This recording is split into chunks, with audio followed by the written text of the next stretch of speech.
As fighting intensifies in Ukraine, officials warn their army is running out of ammunition. We ask why Western-made arms are taking so much time to reach the front line. The Ministry of Defense says intense street-to-street fighting is taking place in the key Ukrainian city of Severodonetsk. Russian forces are also shelling indiscriminately, but do not appear to be making much progress. Both sides are said to be suffering high numbers of casualties. Here, the family of captured Briton Sean Pinner have said they're devastated and saddened by the death sentence handed down to him by Russian-backed separatists. They condemned it as a show trial and called for his release. And President Zelensky has addressed students at several British universities by video link. He said the treatment of the two captured Britons should act as a warning. The Russian Federation is acting this way against any citizen, any country. This is not only the attitude towards our citizens, this attitude is basically towards anyone. That's what they do. And so it seems to me that after such cases, the countries of Europe must eventually unite, act powerfully and condemn by action, not by words. We begin in Ukraine, where officials say their forces urgently need more supplies of ammunition. According to one regional governor, the fighting has become a war of artillery, and the Russian army is much more powerful. The US and NATO are in the process of sending heavy armaments, but say they need to be supplied at a pace that Ukraine's forces can absorb safely. The battle for control of the key town of Severodonetsk is shaping the war, with reports of street-to-street fighting. Neither side has scored a knockout blow, and much of the city has been reduced to rubble. Nick Beek reports from Kiev.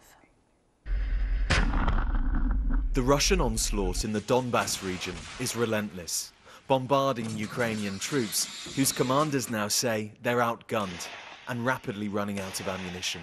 The Ukrainian governor of the Luhansk province claimed they could hold on to the besieged city of Severodonetsk if Western allies sent them enough long-range artillery. Nice to meet you, Ursula. You're welcome. Meanwhile, in the capital, Kyiv, President Zelensky was welcoming the head of the European Commission and arguing the EU's future depended on letting Ukraine into its ranks. All of Europe is a target for Russia. We are sure of it. And Ukraine is just the first stage in this aggression.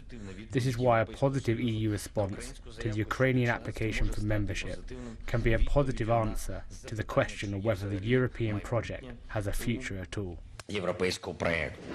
The Commission's decision on whether to recommend Kyiv's EU application is coming next week. You have done a lot in strengthening the rule of law, but there still needs to be reforms implemented to fight corruption, for example. Ukraine is pinning its long-term hopes on EU membership, but says it's the quantity and speed of weapons coming from the West that will determine its immediate fate. Nick Beek, BBC News, Kyiv. For more on why it's taking so long for Western-made weapons to reach the front line, I spoke to retired Colonel Brendan Carney, military analyst and former Chief of Staff of US Marine Forces in Europe. The United States, it's been publicly acknowledged, is sending the HIMARS, high mobility artillery rocket system. And that's going along with some of the other equipments, very sophisticated equipments that are being provided by other countries in Europe and our NATO allies. The British, as an example, are sending the M270, which is a multiple launch rocket system. Again, very, very sophisticated, far exceeding anything the Russians have in terms of capability. But unfortunately, it requires training. It requires a logistics train. And those are things that still need to be worked through to get those in the actual hands of those who need to fire those systems. So is that why it's taking so long to meet the Ukrainians' request for more help right now? Is it because of this training that needs to be done before the artillery can be safely handled? You know, training is one of the big issues, but you know, the word about this has been going on, has been publicly acknowledged for a number of weeks, if not a month now. And as an example, with the HIMARS system, it takes about 3 weeks to take a basic artilleryman, somebody who has always been or has already been trained in using artillery, to learn the more sophisticated aspects of the HIMARS systems.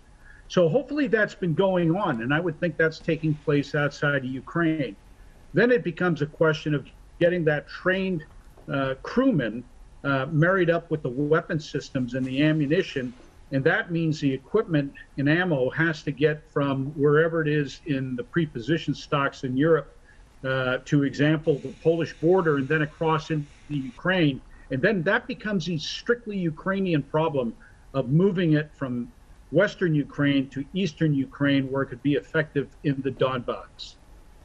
You're painting a good picture there of how long it takes and just how difficult it is to move these weapons to where they're needed. You've mentioned that this is quite sophisticated weaponry, but is it enough for the Ukrainians to be able to hold off a Russian attack? I think this is one of those cases where the quality of the Western contributions in terms of the rocket systems, the artillery systems, can, over a period of time, more than offset the technologically inferior Russian equipment.